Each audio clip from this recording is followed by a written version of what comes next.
తిరుపతిలో private travels బస్సులపైన RTO అధికారులు దాడులు చేపట్టారు. అధిక టికెట్ ధరలు వసూలు చేస్తున్నారనేటువంటి ఫిర్యాదుపైన ఆర్టీఓ, ట్రాఫిక్ పోలీసులు సంయుక్తంగా ఈ తనిఖీలు చేపట్టారు. బస్టాండ్ సమీపంలో ప్రైవేటు ట్రావెల్స్ బస్సులను విస్తృతంగా తనిఖీలు చేశారు. ఈ సందర్భంగా బస్సుల ఫిట్నెస్ సర్టిఫికెట్లు, వాహన రికార్డులతో పాటుగా ఇతర అవసరమైనటువంటి పత్రాలను పరిశీలించారు. ప్రయాణికులతో మాట్లాడి టికెట్ ధరలపైన అధికారులు ఆరా తీశారు. ఇప్పటివరకు మొత్తం 52 ప్రైవేటు బస్సులను తనిఖీ చేసినట్లు ఆర్టీఓ అధికారి మురళీమోహన్ తెలిపారు. వాటిలో 24 బస్సుల యాజమాన్యాలు అధిక ధరలు వసూలు చేస్తున్నట్లుగా గుర్తించామన్నారు. ఈ మేరకు సంబంధిత బస్సులపైన చర్యలు తీసుకొని సుమారు 3 లక్షల వరకు జరిమానా విధించినట్లుగా తెలిపారు.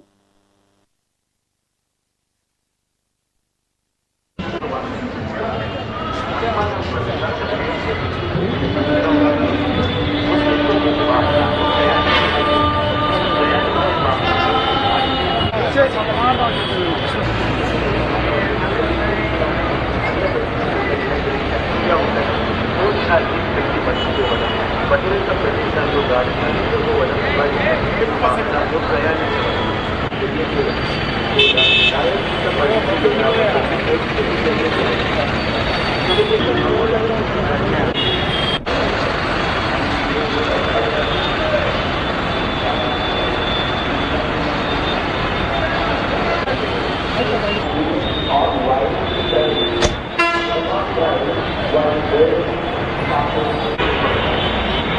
సంక్రాంతి పండుగ సెలవుల సందర్భంగా ప్రయాణాల సంఖ్య విపరీతంగా పెరగటం, ప్రయాణికులు వారి విలేజెస్కి అంటే గమ్యస్థానాలకి చేరుకున్నారు.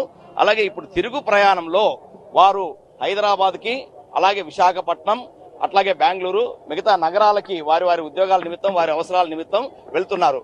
ఈ యొక్క గవర్నమెంట్ యొక్క ఉద్దేశం ఏంటంటే ముఖ్యంగా అధిక ఛార్జీలు వసూలు చేస్తున్న బస్సులపై కఠిన చర్యలు తీసుకోవాలని చెప్పేసి నిర్ణయించి ఆంధ్రప్రదేశ్ ప్రభుత్వము, అట్లాగే రవాణా శాఖ కమిషనర్ శ్రీ మనీష్ కుమార్ సిన్హా గారి ఆదేశాల మేరకు ఈ రియల్ టైం గవర్నెన్స్ ప్రభుత్వం ఎప్పటికప్పుడు ఈ యొక్క ఫేర్ మానిటరింగ్ సిస్టమ్ ని జాగ్రత్తగా చూస్తూ ఎక్కడెక్కడ ఈ ఫేర్స్ ఎక్కడ ఉన్నాయో అవన్నీ కూడా రెగ్యులర్ ఫేర్స్ కంటే అంటే 50% అదనంగా ఉండొచ్చు. అంటే 50% అంటే ఈ ఫేర్స్ అండ్ ఫెస్టివల్ సీజన్స్ లో ఆర్టీసీ ఒక 1500 రూపాయలు ఉన్నప్పుడు 2200, 2300 వరకు ఆ ఫేర్ కంట్రోల్ సిస్టమ్ లో చూసుకుంటూ అవన్నీ కూడా మాకు లిస్టులు పంపించి రెగ్యులర్ గా మమ్మల్ని తనిఖీ చేయమని చెప్తున్నారు.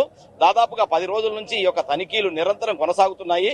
ప్రతిరోజు ఈ తనిఖీల్లో భాగంగా మేము ఇప్పటి వరకు 52 కేసులు నమోదు చేసి ముఖ్యంగా 24 బస్సులపైన కేసులు నమోదు చేయడం జరిగింది. ఎగ్జార్బిటెంట్ ఫేర్స్ అంటే అత్యధికంగా వసూలు చేయబడిన ఛార్జీల బస్సులపై చేశాము.